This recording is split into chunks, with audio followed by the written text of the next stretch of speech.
So this is my HLTV stats for the last month, and I want you guys to look and try and find the game where it looks like I'm having an off game and I'm playing bad.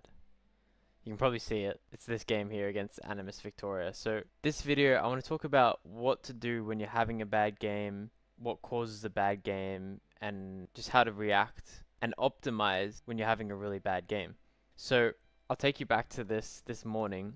It was the morning of CS having dropped the new update where you could upgrade 5 reds for a gold. And I woke up and I'm like, okay, I need to make money. I need to buy something. I need to invest in something. The market was going crazy. Everything was going down. I was trying to add money. I was calling my bank, trying to add like money to CS float. It was all going down. I was using all this mental process. And 2 nights before, or the one night before, I had got really bad food poisoning. So I slept really bad that night. I woke up and I'm just dealing with all this brain power I'm using up trying to buy skins and it not working, and eventually I spent like 4 or 5 hours trying to buy skins that just did not work. And what ended up happening is I got into the game and I immediately could tell, okay, I cannot think properly, I could not aim properly, I just couldn't think, right? And sometimes you guys will have this where you hop on, you won't even know the reasons. I knew the reasons, but you might not even know the reasons of why. Maybe you've just had a bad sleep, you kept waking up, and you just can't play and you can't aim properly. So I loaded in, I played Mirage, I was a bit like, ugh, this is not good, but we still won easy. Then second map, we lost Nuke 13-7 to Animus. Now, they're an upcoming team here in Oz, but it's a team that we feel we shouldn't really be losing any maps to. And especially after having a really bad game in that map, it feels really bad. It feels like you're letting your team down. Now, there's kind of 2 paths you can go down, and I've picked the wrong path in the past, and it's having the mindset of like, yeah, I'm having a shit game, I need to start focusing on myself, I need to start like aiming better, just doing better individually so I can like, do the best for my team. And what ends up happening is you start focusing on yourself instead of the actual team's ability to win. The whole point of this channel is to make you the best possible player that you can physically be, and even here we can learn from the best. Vitality, who were the kings of 2025, have partnered with Skinland, who are the sponsor of this video. Skinland is one of the easiest and safest places to buy and sell CS skins. And with Valve's latest update, shaking the market, a lot of skins have dipped in price, which means it might be a perfect time for you to buy that dream skin that you've looked at or wanted for the last few years. Here's how simple it is to sell your skins on Skinland.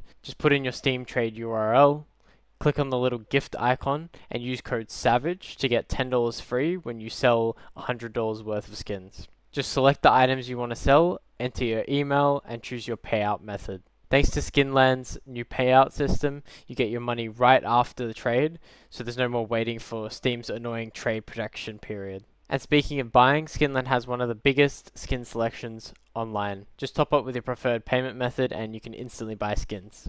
Couldn't be more simple than that. If you're ever buying skins or selling skins, make sure to check out Skinland and use code SAVAGE, and a huge thanks to them for sponsoring this part of the video.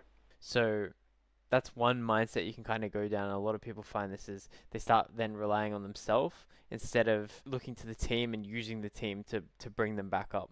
So what I mean by this is I work with a lot of guys who I coach, and they're having a bad game or anything like that, and they'll start thinking about themselves. They'll start like trying to go for more opening picks, be more aggressive, and it kind of looks like it's one and then there's 4 other teammates, especially guys who like AWP or like the star player. They start just doing this like stuff super solo and kind of like tunnel visioning hard. We've all heard that idea.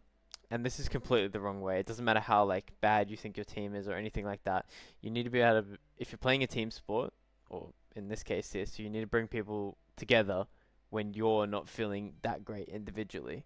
Because it's very easy to just get focused and tunnel vision on yourself when you're not playing well individually. When you're playing really good, yeah, you're using your teammates, you're asking for flashes, you're calling rounds around the game and getting creative within the game. You're calling rounds that are just coming to your head. It comes easier. But when it's not coming easy, you need to still be able to lean into that thought process, right?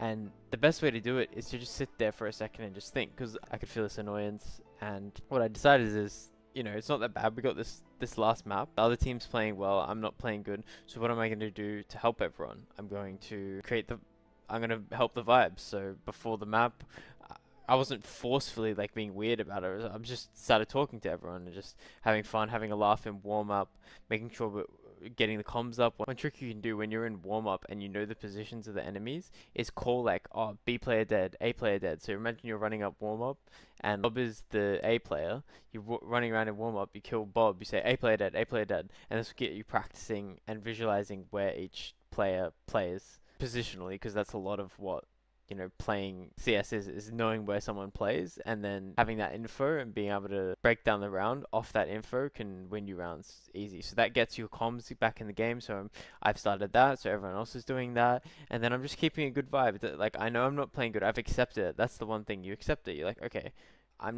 my mind's not playing good. I can still have a good map. Like, I could destroy them this map, but it's not feeling that great. So I'm going to really focus on helping everyone in a different way. And the way I've helped, getting everyone back is keeping the vibes up. I get into the map, I'm still missing, and I could easily fall into that mindset. Okay, I need to like lock in and like get kills. But no, I just kept staying on that mindset of just bringing everyone else up. Like, just not being weird about it, but just being, a positive figure in the map. And one thing that's great about this as well is people don't then remember your really shit game because you've just been a good teammate. And I know this might sound simple, but a lot of people struggle with this, like I have in the past, and it's very much something that you have to be really conscious of.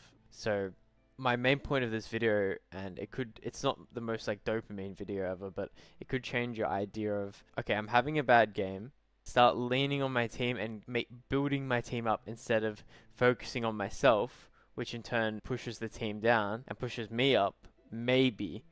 But a lot of the time you start focusing on yourself and you end up playing worse, right? When you focus on the team, you're playing better, as I said before. When you're playing a really good game, you're a lot of the time thinking more about like your team and bringing your team up and how they can help you, instead of you just doing your own individual thing in some point in the map and trying to overcompensate for how you're playing or how the team's playing. So yeah, as I said, it's not the most crazy dopamine, like this will instantly fix like whatever, but this thing will be so helpful for you, I promise. Like, just keep this in mind, keep this video in the back of your head. If you have any specific problems that are a bit more specific than this, you can get coaching, but this concept is super useful, and I haven't really seen anyone talk about it, and this helped me so much this game. Once again, I didn't have a good map on Overpass either. Like, you can reset sometimes, but we ended up winning 13-4 how it should be, right? We won first map 13-4, then we lost 13-7, and then we won the last map after getting hyped. And before that, like in the warm-up, as I said before, everyone was like not happy. Like, I could tell, like we feel like we should be winning these maps, and we've just been destroyed by a team that we feel like we should be winning against. And if everyone stays at that low level, there's a chance that we lose that next map as well. But as soon as you give something else, okay, so I can't give aim right now, so I'm going to give mental, and I'm going to give positivity, and I'm going to give structure to the team, and I'm going to help everyone else. Everyone goes, oh, okay, we've still got that. Like, still that we're not like that, down bad right now. It's actually not that bad. Like, we lost one map. He's still chilling. All the mental's good, and then bang, and then you come back into the game. So we've had a lot of games like this recently, as you guys can see on the screen. It's been like we've lost first map really bad, or even a close map, and then we're able to come in at the end and just bounce back really nicely. And a lot of that comes down to this, is when you're having a bad game, is keeping it to yourself, and your teammates won't even end up noticing that you've had a bad game. There's people who have like a really bad game, you guys will know, and you can really feel it. Like, you can tell they've had a bad game. Like, there's guys in the team, everyone knows that you've had a bad game.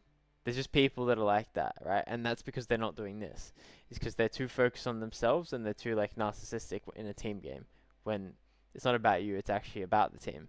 And when you focus on the team, you and yourself will actually end up playing better, which is an interesting kind of concept, but use it as you will, guys. If you need coaching, I also have a course down below if you want to get to 3k elo. And I hope this has helped. I thought I'd share this lesson. It's honestly super helpful. It could kind of change the course of your career, because CS is such a high pressure game, right? And it all's going on up in your head. You're not running. There's not much physical at all. It's all just whatever your head is perceiving. So use this in your games. Compensate when you're bad at when you're not feeling good at something. For example, your aim or your movement. Help your team, bring them up, bring certain teammates up, and compensate for your lack of something in another area that helps the team. Thank you guys for watching. If you like more kind of complex concepts like this, I'm going to be talking about it a little bit more in the next few coming videos. So subscribe and let me know if this helps you or if you've ever done this in the past. Thanks for watching, guys.